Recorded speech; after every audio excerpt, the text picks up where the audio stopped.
नमस्कार, ET now स्वदेश पर आपका स्वागत है। मेरा नाम है विकास और आप देख रहे हैं हमारी खास पेशकश मिड कैप मसाला। इस खास शो में हम मिड कैप के तमाम हलचल पर नजर रखेंगे, साथ ही आपको बताएंगे मिड कैप में दमदार ट्रेड के मौके। लेकिन सबसे पहले मिड कैप में सबसे बड़े 3 एक्शंस कहां हो रहे हैं वो आपकी स्क्रीन पर लेकर आते हैं।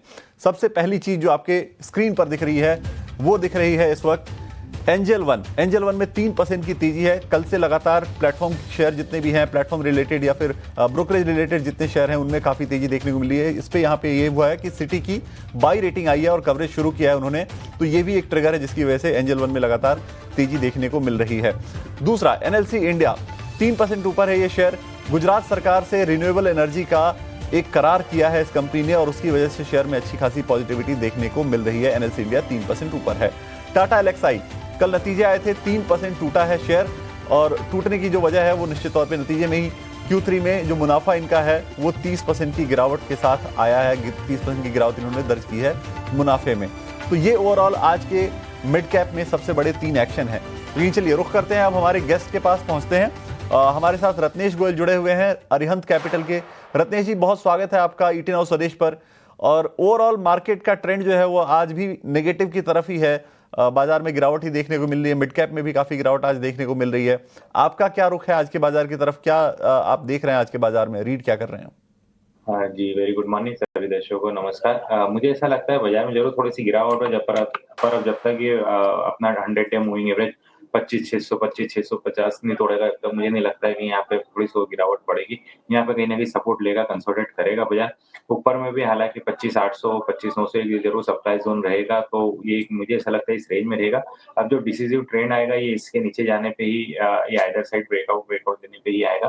और जब तक 25,600 नहीं तोड़ता है क्लोजिंग बेसिस पे, जब तक अब थोड़ी सी गिरावट नहीं आएगी और यहाँ पे अब थोड़ा सा मुझे ऐसा लगता है कि कहीं ना कहीं नीचे में वापस से थोड़ी बहुत खरीदारी आ सकती है। तो ये बहुत इंपॉर्टेंट सपोर्ट लेवल यहाँ पे मुझे दिखाई दे रहा है। बैंक निफ्टी में देखें तो बैंक निफ्टी में जरूर आउट परफॉर्मेंस कल के सत्र में भी थोड़ा सा देखने को मिला। अभी भी अपने डेली चार्ट पे 50 दिन मूविंग एवरेज के ऊपर ट्रेड कर रहा है। एक यहाँ पे अपवर्ड गैप एरिया का सपोर्ट लिया है। तो बैंक निफ्टी फ्यूचर में देखो यहाँ पे तो कहीं ना कहीं यहाँ पे 59,500 59,400 एक काफी अच्छे सपोर्ट लेवल हो सकते हैं। 59,200 के नीचे नहीं जाता है जब तक, मुझे ऐसा लगता है कि थोड़ा सा कहीं ना कहीं इसमें भी कंसोलिडेशन या एक नीचे के लेवल से थोड़ी बहुत वापस रिकवरी देखने को मिल सकती है। ऊपर में कहीं 59,900 से 60,000 ये कुछ सप्लाई जोन रहेगा, तो ओवरऑल इस रेंज में ट्रेड करेगा। तो कहीं ना कहीं बैंक निफ्टी से और सपोर्ट या थोड़ा सा out of Nifty comparison bank Nifty में हमको देखने को मिल सकता है। बिल्कुल, तो ये है मार्केट पर नजरिया। लेकिन अब एक नजर डाल लेते हैं मिड कैप में कौन से शेयर्स हैं जो आज काफी तेजी दिखा रहे हैं और कौन से शेयर्स हैं जहां पे आज गिरावट देखने को मिल रही है। सबसे पहले तेजी वाले शेयर आपकी स्क्रीन पर लेकर आते हैं। आज मिड कैप में जिन शेयरों में तेजी है वो शेयर आपकी स्क्रीन पर है। Oil India, LIC housing, IndusInd और नाल्को, ये 4 शेयर हैं आपकी स्क्रीन पर जो इस वक्त तेजी दिखा रहे हैं अच्छी खासी। ऑयल इंडिया निश्चित तौर पे ट्रिगर जो है वो ये है कि जो जितनी भी अपस्ट्रीम कंपनीज हैं उनके लिए फायदा ये है कि क्रूड के प्राइसेस बढ़ रहे हैं, तो उनके लिए ये पॉजिटिव है क्योंकि उनके मार्जिन सुधरेंगे।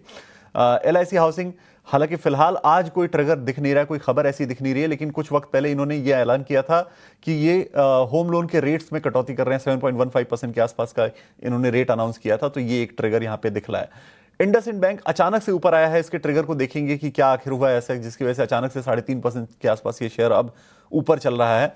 नाल्को और उसके साथ तमाम जो मेटल कंपनियां हैं उनमें तेजी के ट्रिगर ये हैं कि सप्लाई को लेकर ग्लोबल अनिश्चितताओं की वजह से चिंता है। कई देशों ने प्रोटेक्शनिज्म की नीति की वजह से एक्सपोर्ट पे बैन लगाए हैं। उसके अलावा कई जगहों पे माइनिंग जो है वो रुक गया है, माइनिंग की एक्टिविटीज रुक गई हैं क्योंकि कहीं प्रोटेस्ट हो रहा है, तो कहीं माइन को लेकर कोई परेशानी है, तो तमाम चिंताएं। उसके अलावा सिल्वर से भी काफी सपोर्ट आ रहा है, सिल्वर काफी तेजी दिखा रहा है, इसकी वजह से सारे मेटल शेयरों में लगातार तेजी देखने को मिल रही है और उसका ये असर नाल्को में भी देखने को मिल रहा है।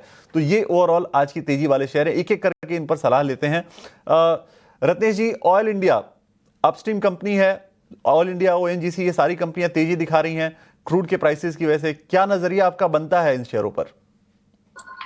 जी बिल्कुल, ऑयल इंडिया आप देखेंगे तो ऑयल इंडिया में काफी लंबे टाइम से अंडर परफॉर्मेंस देखने को मिल रहा है। कंसोलिडेशन कर रहा था अपना की एवरेजेस के आसपास में, अब यहाँ पे राउंडिंग फॉर्मेशन बनता हुआ दिखाई दे रहा है। तो मुझे ऐसा लगता है कहीं ना कहीं 490 500 तक के लेवल यहाँ पे आते हुए दिखाई दे सकते हैं। किसी पास पोजीशन है तो 430 रुपए के स्टॉप लॉस से होल्ड करना चाहिए, 500 रुपए से 490 रुपए तक के टारगेट के लिए। बिल्कुल, 500 से 490 के टारगेट आपको देखने को मिल सकते हैं। 490 से 500 के टारगेट आपको देखने को मिल सकते हैं, होल्ड करना चाहिए अगर किसी के पास पोर्टफोलियो में है तो। LIC हाउसिंग फाइनेंस को लेकर क्या नजरिया आपका बनता है रत्नेश जी? क्या चार्ट पर कुछ पॉजिटिविटी अचानक दिख रही है क्या इस पे? LIC हाउसिंग फाइनेंस देखें तो यहाँ पे कंटिन्यू लोअर लो फॉर्मेशन बन रहे हैं। यहाँ पे बाजार के साथ में अंडर परफॉर्मेंस इसमें हमको देखने को मिला है कि मल्टीपल सपोर्ट 500 रुपए के आसपास में जरूर आ गया, इसलिए थोड़ा सा कंसोलिडेशन कर रहा है। पर मुझे अभी किसी तरह की बड़ी तेजी की उम्मीद यहाँ पे नहीं है। कहीं पे भी ये ऊपर में 570 560 का कल जाता है तो किसी पास अपनी फंसी पोजीशन है तो वहां पे जरूर निकलना रहेगा। 500 रुपए का स्टॉप लॉस लेना नीचे। बिल्कुल, तो 500 का स्टॉप लॉस रखना है और अगर आप हैं इस शेयर में तो आपको निकलने के ऑप्शंस खोजने चाहिए, मौके खोजने चाहिए। इंडसइंड बैंक अचानक से तेजी बहुत ज्यादा बढ़ गई है रत्नेश जी, इसमें करीब अब 3.25% की तेजी देखने को मिल रही है। अगर गेनर्स की बात करें तो चौथे नंबर पे था, लेकिन अब टॉप गेनर है मिड कैप का, इस वक्त मिड कैप 100 का, निफ्टी मिड कैप 100 का। क्या नजरिया आपका बनता है, चार्ट पर क्या दिख रहा है इसमें? इंडसइंड बैंक देखे तो इसमें भी कंटिन्यू लोअर लो फॉर्मेशन बन रहे थे, पर कुछ समय से इसने अपने की एवरेज के ऊपर ट्रेड करना स्टार्ट करा है। 900 रुपए का एक मेजर सप्लाई था, वो निकाला है, पर अभी भी ऊपर में काफी मेजर सप्लाई है। तो मुझे ऐसा लगता है 960 970 तक ये जा सकता है। तो वहां पे मेरे हिसाब से अगर किसी ने नीचे में ले रखा है तो वहां पे जरूर यहाँ पे मुनाफा बांधना रहेगा। स्टॉप लॉस रहेगा यहाँ पे 910 रुपए का। बिल्कुल। मेटल की बात हमने की रत्नेश जी, मेटल में नाल्को आज टॉप गेनर्स में चौथे नंबर पर है।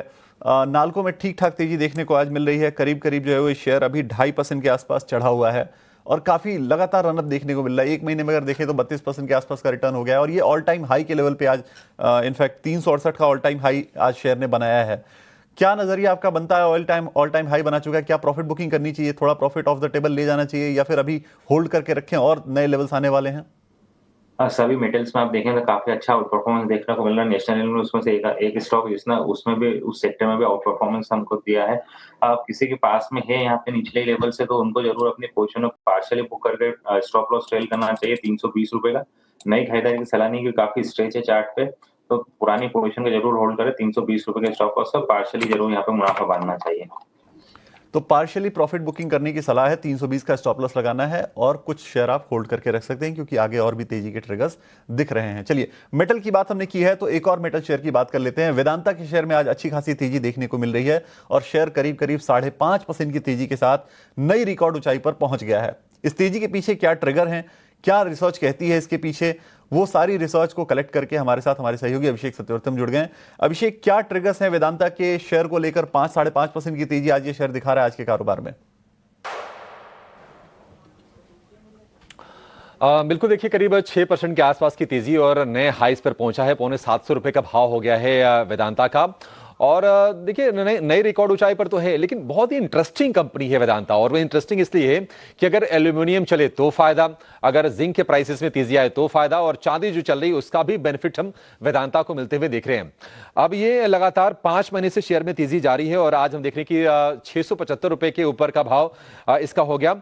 और हिंदुस्तान जिंक में जो तेजी हो रही है उसका भी बेनिफिट मिल रहा है और उसकी वजह यह है कि हिंदुस्तान जिंक में इनकी जो होल्डिंग है लगभग 61-62% के आसपास का है। और फायदा इस वजह से होता है क्योंकि मान लीजिए अगर हिंदुस्तान जिंक को अगर प्रॉफिट हो रहा है और उसके बाद अगर वो डिविडेंड देते हैं तो डिविडेंड की बड़ी रकम जो आती है वो आती है वेदांता के पास। अगर हम पिछले फाइनेंशियल ईयर की बात करें तो लगभग टोटल 4,000 करोड़ रुपए के आसपास का डिविडेंड हिंदुस्तान जिंक ने दिया था। उसमें से अकेले करीब 2600-2700 करोड़ रुपए के आसपास के डिविडेंड इनकम वेदांता के पास आ गई थी। तो ये एक बड़ा रीजन है। और बाकी हम चीजें देख रहे हैं कि कमोडिटी के प्राइसेस में जिस तरह से अपटिक आ रहा है, चाहे वो चांदी हो, जिंक हो, एल्यूमिनियम हो, तमाम कमोडिटीज। एल्यूमिनियम हमने देखा कि 2022 के बाद पहली बार $3,000 प्रति टन के ऊपर भाव निकले हैं। अभी थोड़ी सी सॉफ्टनेस रिसेंटली आई है, अदरवाइज प्राइसेस अप मूव में ही है, तो उसका बेनिफिट मिल रहा है। साथ ही कुछ कॉस्ट ऑप्टिमाइजेशन के कंपनी ने मेजर लिए हैं और इसके अलावा जो वॉल्यूम ग्रोथ रही है, मजबूत रही है, तो इन सभी चीजों का बेनिफिट हमने देखा कि वेदांता को मिलता हुआ दिखाई दिया है। और कहीं ना कहीं निवेशकों के मन में यह भी चीज है कि डिमर्जर होने वाला है और रेगुलेटरी अप्रूवल्स एक के बाद एक मिलते जा रहे हैं। कुछ दिनों पहले हमने देखा कि एनसीएलटी मुंबई से इनके डिमर्जर प्लान को मंजूरी मिल गई थी। एक कंपनी जो है 4 कंपनी और हो जाएगी, तो कुल टोटल कंपनीज की संख्या हो जाएगी 5। देखते हैं कि इस पर डिसीजन कब तक, टाइमलाइन वगैरह कब तक निकल के आती है, लेकिन इन चीजों के चलते हम देख रहे हैं कि तेजी बन रही है और निवेशकों को उम्मीद है कि आगे वेदांता में काफी ज्यादा वैल्यू अनलॉकिंग होगी। ये कंपनीज की लिस्ट है आपकी स्क्रीन पर जो कि डिमर्जर के बाद हो जाएंगी। लेकिन अब बुलिश व्यू आया है इस पर। हम देख रहे हैं कि नुआमा की तरफ से, नुआमा काफी बुलिश है, और स्ट्रीट में जो सबसे ज्यादा टारगेट है वो अब नुआमा का है। 686 रुपए से बढ़ाकर इन्होंने टारगेट को कर दिया है 806 रुपए। और जो 14 एनालिस्ट शेयर को कवर कर रहे हैं, सबसे ज्यादा टारगेट है इस पर नुआमा का। यानी कि मौजूदा स्तर से अगर आप देखेंगे तो नुआमा को लगता है कि वेदांता का शेयर करीब 25% चल जाएगा। और FY27 के लिए वेदांता की एबिटा अनुमान को 17% बढ़ा है। FY28 के लिए लगभग 8% के आसपास की उन्होंने बढ़ोतरी की है। तो ब्रोकरेजेस बुलिश है और उसके चलते भी शेयर को हम देखने की सपोर्ट मिल रहा है। अगर हम शेयर की चाल की बात करें तो आप महीने भर में देखिए करीब 20% के आसपास की तेजी हो गई है। 6 महीने में लगभग 50% के आसपास की रैली है। साल भर में 52%। और अगर आप 5 साल की बात करें तो वेदांता ने बहुत पैसे बना के निवेशकों को दिए हैं। लगभग 275% के आसपास की रफ्तार हमने 5 साल में वेदांता के शेयर में देखी है। तो कमोडिटीज में जो चौतरफा रैली चल रही है उसका क्लियरली सबसे बड़ा बेनिफिशियरी वेदांता इमर्ज होता दिख रहा है और आज नए रिकॉर्ड ऊंचाई पर शेयर है ये। बिल्कुल। आपने ये पूरी डिटेल तो दी, लेकिन साथ साथ आपने एक जिक्र किया कि हिंदुस्तान जिंक में इस कंपनी का बड़ा शेयर है और इसकी तेजी की वजह से इसमें भी तेजी देखने को मिल रही है। तो दर्शकों के मन में ये सवाल जरूर होगा कि आखिर फिर हिंदुस्तान जिंक क्यों तेजी दिखा रहा है? तो क्या उस पर भी कोई रिसर्च आप लेकर आए हैं कि हिंदुस्तान जिंक आखिर तेजी क्यों दिखा रहा है इतनी? देखिए, हिंदुस्तान जिंक की तेजी के पीछे वजह ये देखिए, जिंक के प्राइसेस भी बढ़ रहे हैं। आप देखेंगे इंटरनेशनल मार्केट में काफी ज्यादा उसमें अप्रिशिएशन आ चुका है। सप्लाई को लेकर डिसरप्शंस हैं। कहीं ना कहीं डॉलर जो थोड़ा वीक रहा है उसके चलते भी सपोर्ट मिला है प्राइसेस को। और रेट कट एंटिसिपेट कर रहा है बाजार यूएस में। तो ये सारी चीज सपोर्टिव हो रही है। लेकिन हिंदुस्तान जिंक के लिए जो बड़ा ट्रिगर रहा है वो रही है चांदी। अब चांदी में पिछले साल हमने इंटरनेशनल मार्केट में लगभग 150% की रैली देखी। इस साल की बात करें, अभी जनवरी में कितने दिन हुए हैं, लेकिन चांदी में लगभग 20-25% के आसपास की रैली इस साल में हो गई है। और हम देख रहे हैं कि MCX पर भी चांदी ने आज के सत्र में नया रिकॉर्ड बना दिया है। लगभग 10,000 रुपए के आसपास की तेजी होगी। 2,85,000 रुपए के ऊपर भाव निकल गए। और देखिए, इसका वजह यह है कि हिंदुस्तान जिंक के लिए जो सिल्वर है वो बाय प्रोडक्ट है। बाय प्रोडक्ट का मतलब यह हुआ कि आपको सिल्वर की माइनिंग के लिए एक्स्ट्रा इन्वेस्टमेंट, एक्स्ट्रा एफर्ट नहीं करना पड़ता। आप जिंक की माइनिंग करते हो और चांदी भी निकाली जाती है। अब चांदी क्रूशियल क्यों है? क्रूशियल ये इसलिए है क्योंकि आप ये देखिए कि भारत में ये सबसे बड़ी सिल्वर की प्रोड्यूसर है, माइन करने वाली ये कंपनी है। और अगर हम दुनिया के टॉप 5 सिल्वर प्रोड्यूसर्स की बात करें तो उसमें भी हिंदुस्तान जिंक शामिल है। अगर हम हिंदुस्तान जिंक की अगर हम एबिट की बात करें, मुनाफे की अगर बात करें, सीधे सीधे समझना हो तो उसमें 41% जो कंट्रीब्यूशन था FY26 में वो चांदी की रही है पहली छमाही में। तो इतना बड़ा ये कंट्रीब्यूटर है। सालाना करीब 800 टन माइनिंग की इनकी क्षमता है। और हम देख रहे हैं कि चांदी के प्राइसेस को हाल फिलहाल जियोपॉलिटिकल अनसर्टेनिटी के चलते सपोर्ट मिल रहा है। बहुत चली है चांदी, अभी भी कोई ब्रेक लगने के संकेत नहीं आ रहे हैं। और जिस तरह से परिस्थितियां बन रही हैं मिडिल ईस्ट में, जिस तरह से ईरान को लेकर कहीं ना कहीं अनिश्चितता है, जिस तरह से यूएस फेड के चेयरमैन जेरोम पावेल को लेकर काफी तल्ख हो रहे हैं डोनाल्ड ट्रंप, तो थोड़ी सी ये परिस्थितियां ना चांदी के प्राइसेस में और सपोर्ट कर रही हैं। सेफ हेवन डिमांड बढ़ती है प्रेशियस मेटल्स की। और अगर मान लीजिए अगर और चमकती रहती है चांदी तो निश्चित तौर पर जिंक को, हिंदुस्तान जिंक को आप यहां से और उछाल लेते हुए देखेंगे। महीने भर में करीब 17% चला है। 6 महीने में 52%, साल भर में 52% के आसपास की तेजी इसमें हुई है। और इस साल में जनवरी में अब तक लगभग 8-9% के आसपास का उछाल हिंदुस्तान जिंक के शेयर में हो चुका है। तो चांदी तो चमक रही है और चांदी के चमक से कई सारे ऐसे शेयर्स हैं, हिंदुस्तान जिंक और वेदांता जैसे, जिनमें लगातार चमक बढ़ती जा रही है। अभिषेक, आपने बहुत डिटेल और बहुत शानदार रिसर्च दर्शकों को लाकर रखी है उनके सामने। चलिए अब रुख करते हैं हमारे खास सेगमेंट ऑप्शंस के चैंपियन का, और ऑप्शंस के चैंपियन को आपकी स्क्रीन पर लेकर आते हैं।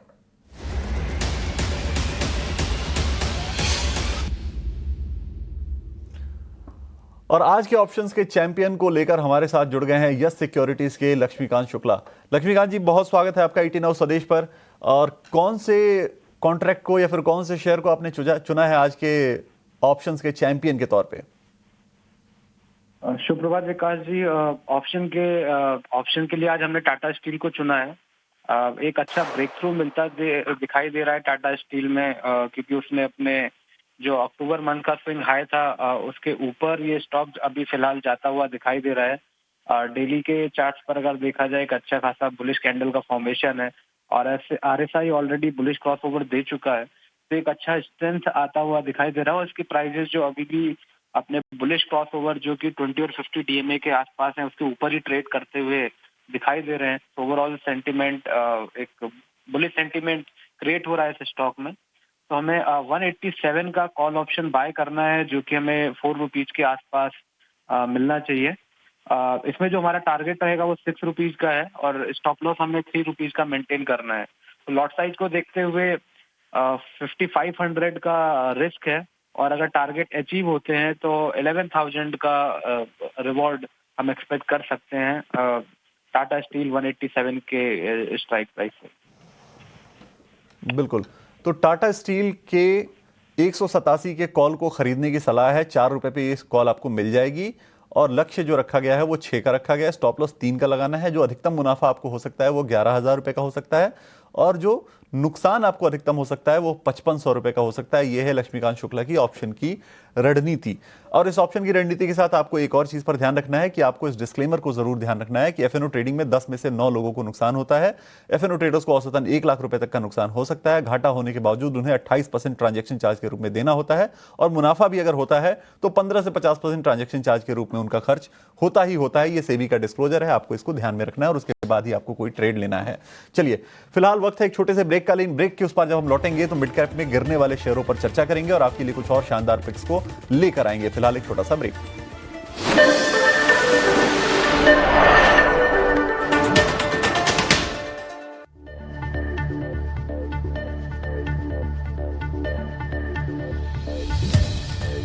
ज्यादा गिरावट के साथ कारोबार कर रहे हैं। आप देखिए कल्याण ज्वेलर्स, टाटा एलेक्साई, स्विगी और प्रेस्टीज, ये पॉलीकैब, ये 4 शेयर हैं जो ये 4-5 शेयर हैं जो अच्छी गिरावट के साथ आज देखने को मिल रहे हैं।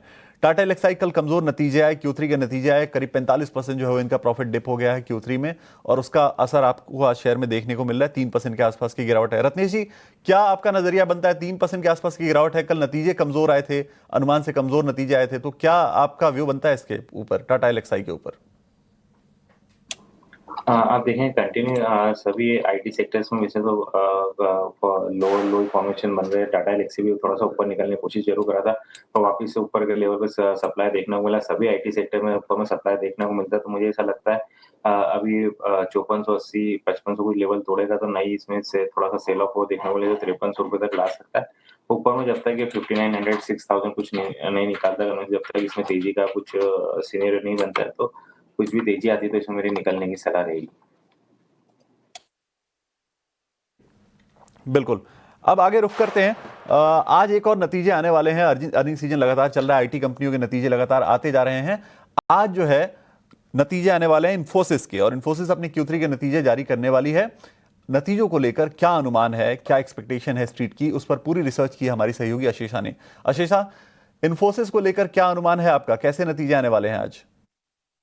बिल्कुल, तो TCS और HCL टेक के बाद अब सबकी नज़र इन्फोसिस के नतीजों पर रहेगी और सीक्वेंशियल बेसिस पर ग्रोथ ही एक्सपेक्टेड है इन्फोसिस से इस तिमाही में।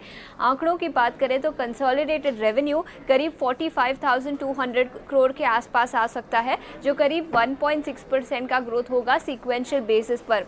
एबिट मार्जिन्स 21% के आसपास एक्सपेक्टेड है। लार्जली फ्लैट मार्जिन्स रहने की उम्मीद लगाई जा रही है यहाँ पर सीक्वेंशियल बेसिस पर। कॉन्स्टेंट करेंसी टर्म्स में बात करें तो ग्रोथ 1.4% के आसपास आ सकता है, लेकिन पिछली तिमाही में ग्रोथ करीब 3% के आसपास था। कांस्टेंट करेंसी टर्म्स में ग्रोथ थोड़ा सा मॉडरेट होता हुआ इस तिमाही में नजर आ सकता है। इसके अलावा याद रखें बिलिंग डेज कम थे इस तिमाही में, दिसंबर एंड में छुट्टियों का सीजन था जिसके चलते कंपनी के डील विंस और रेवेन्यू पर इस तिमाही में नजर आ सकता है इम्पैक्ट। इसके अलावा सबसे पहले गाइडेंस की बात कर लेते हैं। याद रखें मैनेजमेंट ने 2 से 3% की रेवेन्यू की गाइडेंस दी है और मार्जिन्स 20 से 22% ईबिट मार्जिन्स की गाइडेंस है। तो मैनेजमेंट की कमेंट्री रेवेन्यू ग्रोथ और मार्जिन्स को लेकर क्या निकल कर आती है FY26 के लिए वो काफ़ी इंपॉर्टेंट होगी। याद रखें HCL टेक ने भी इस तिमाही में अपनी गाइडेंस का रेंज है उसे नैरो किया था, तो इन्फोसिस क्या करता है उस पर भी सबकी नज़र रहेगी। इसके अलावा AI अडॉप्शन को लेकर मैनेजमेंट की क्या कमेंट्री निकल कर आती है, अक्रॉस द बोर्ड सभी वर्टिकल सभी ज्योग्राफीज में किस तरह का परफॉर्मेंस होता है, उस पर सबकी नज़र रहेगी। All in all soft quarter expected है, ग्रोथ तो दिखेगा सीक्वेंशियल बेसिस पर, लेकिन थोड़ा सा मॉडरेशन भी नज़र आ सकता है। डील विंस पर सबकी नज़र रहेगी और मैनेजमेंट की कमेंट्री सबसे इंपॉर्टेंट एआई अडॉप्शन को लेकर वहाँ पर भी अपनी नज़र रखे। तो all in all soft quarter expected है, लेकिन कमेंट्री यहाँ पर सबकी नज़र होगी। चलिए, ये तो थे इन्फोसिस के नतीजों के अनुमान, लेकिन एक छोटी सी राय ले लेते हैं। रत्नेश जी, क्या नजरिया आपका बनता है? टाटा एलएक्सआई पर तो आपने व्यू दिया, इन्फोसिस को लेकर आपका क्या नजरिया है, क्या करना चाहिए नतीजों के बाद? जी बिल्कुल, देखिए सेम आईटी सेक्टर जैसे मैं कंटिन्यू बोल रहा हूँ, थोड़ा सा इसमें अभी भी सेल ऑफ ही देखने को मिलता है। ऊपर पे अब इन्फोसिस अपने की एवरेज या की सपोर्ट बोल सकते हैं 1560-50 के आसपास में एक अच्छा सपोर्ट, अगर वो तोड़ेगा तो फिर थोड़ी सी इसमें सेल ऑफ और थोड़ा सा बढ़ सकता है, जो 1500 तक लेके आ सकता है। ऊपर में भी इसको 1630-40, तो मुझे ऐसा लगता है ओवरऑल इस रेंज में रहेगा। आइदर साइड मूव या ब्रेकआउट आने के बाद में कुछ थोड़ा सा डायरेक्शन मूव लेगा, पर जब तक मुझे ऐसा लगता है इसी रेंज में ट्रेड थोड़ा सा करेगा। बिल्कुल, तो ये इन्फोसिस के ऊपर आपके लिए राय है। नतीजे आज आने वाले हैं, नतीजों के बाद आपको ये ट्रेड लेना है जो भी आपको बताई गई। चलिए, फिलहाल मिड कैप मसाला में इतना ही लेकर आएंगे, इतनी ही चीजें रखेंगे, लेकिन एक छोटे से ब्रेक के बाद आपके लिए लेकर आएंगे हम मुनाफे की मंडी। फिलहाल एक छोटा सा ब्रेक।